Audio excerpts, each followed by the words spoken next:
Hi, welcome to my channel. నేను మీ మహేశ్వరి. చార్ధామ్ వెళ్ళాలి అని చాలామంది కలలు కంటూ ఉంటారు. ప్రకృతి రమణీయంగా దేవాది దేవతలు నివసిస్తున్న ఆ హిమగిరులను, అక్కడ వెలసిన ఆలయాలను సందర్శించాలి అని ఎవరికుండదు? ఈ ప్రయాణం గురించి చాలామంది చాలా చెప్పే ఉంటారు. మా పర్సనల్ ఎక్స్పీరియన్స్తో మీకు కొన్ని విషయాలు తెలియచేయాలని అనుకుంటున్నాను. కొంతమందికైనా ఉపయోగపడతాయని ఆశిస్తున్నాను. ఎలా వెళ్ళాలి, ప్రయాణ మార్గాలు, ఖర్చు, ఇవన్నీ చాలా అవసరం. కానీ ఈ ప్రయాణం ఒక సాహసోపేతమైన ప్రయాణం అని గుర్తుపెట్టుకోవాలి.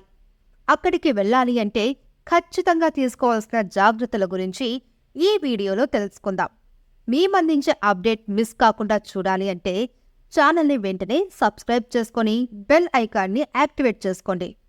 చార్ధామ్ వెళ్ళాలి అంటే మొదట చేయవలసింది ఎంతమంది వెళ్తున్నారు, వారి వయస్సు, ఆరోగ్య స్థితిగతుల గురించి చార్ధామ్ యాత్ర ఆన్లైన్ రిజిస్ట్రేషన్ చేయించుకోవాలి. రిజిస్ట్రేషన్ లింక్ నా బయోలో ఉంటుంది, చూడండి.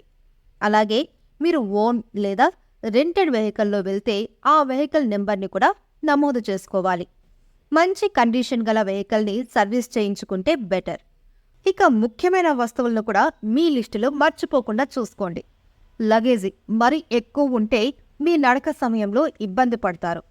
మొదట యమునోత్రి, తర్వాత గంగోత్రి, ఆ తర్వాత కేదార్నాథ్, చివరగా బద్రీనాథ్ని దర్శించుకోవాల్సి ఉంటుంది.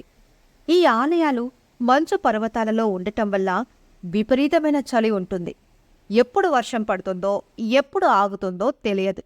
అందుకే రెయిన్ కోట్స్, మంచి స్వెటర్స్, గ్లౌజెస్, సాక్స్, చెవులు కవర్ అయ్యేలాగా మఫ్లర్ని క్యారీ చేయాలి.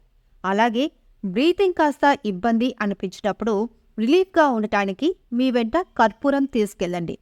సపరేట్గా ఒక బ్యాక్ ప్యాక్ని తీసుకెళ్తే అవసరమైనవి మీతో తీసుకెళ్ళడానికి ఈజీగా ఉంటుంది. కుదిరితే టెంట్ని తీసుకెళ్తే మీకు అలసట వచ్చినప్పుడు సేద తీరడానికి చాలా అవసరం ఉంటుంది. అక్కడ ఉన్నప్పటికీ కూడా కాస్త ఖర్చుతో కూడుకున్నది.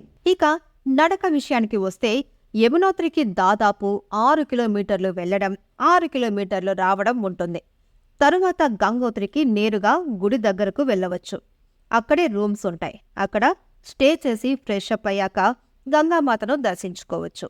ఆ తర్వాత కేదార్నాథ్. ఇది చాలా వ్యయ ప్రయాస యాత్ర.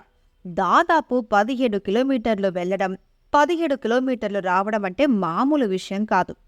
ఇక చివరిది బద్రీనాథ్. ఇక్కడ కూడా గుడి దగ్గర వరకు వెళ్ళవచ్చు. కొద్ది దూరం మాత్రమే నడక ఉంటుంది. ఇక చాలా మందికి ఉన్న సందేహం ఇది, నడవలేని వారి పరిస్థితి ఏంటి అని. అలాంటి వారి కోసం పల్లకి అని 4 వ్యక్తులు ఒకరిని మోసుకొని తీసుకెళ్లడం, లేదా గుర్రం మీద ఒక వ్యక్తిని తీసుకెళ్లడం, లేదా ఒక వ్యక్తి ఇంకో వ్యక్తిని ఒక బుట్టలో వీపుపై మోసుకెళ్లడం, దీన్ని డోలీ అంటారు. వీటిలో ఒక్కో దానికి ఒక్కో ధర ఉంటుంది. ఇవన్నీ కాకుండా ఇంకో అవకాశం కూడా ఉంది. డెహ్రాడూన్ నుండి ఈ 4 ధామ్లను త్వరగా ఈజీగా చుట్టి రావడానికి కాస్త ఖర్చుతో కూడుకున్న మరో పద్ధతి కూడా ఉంది. దీనికి ముందుగానే హెలియాత్రని బుక్ చేసుకుంటే సరిపోతుంది.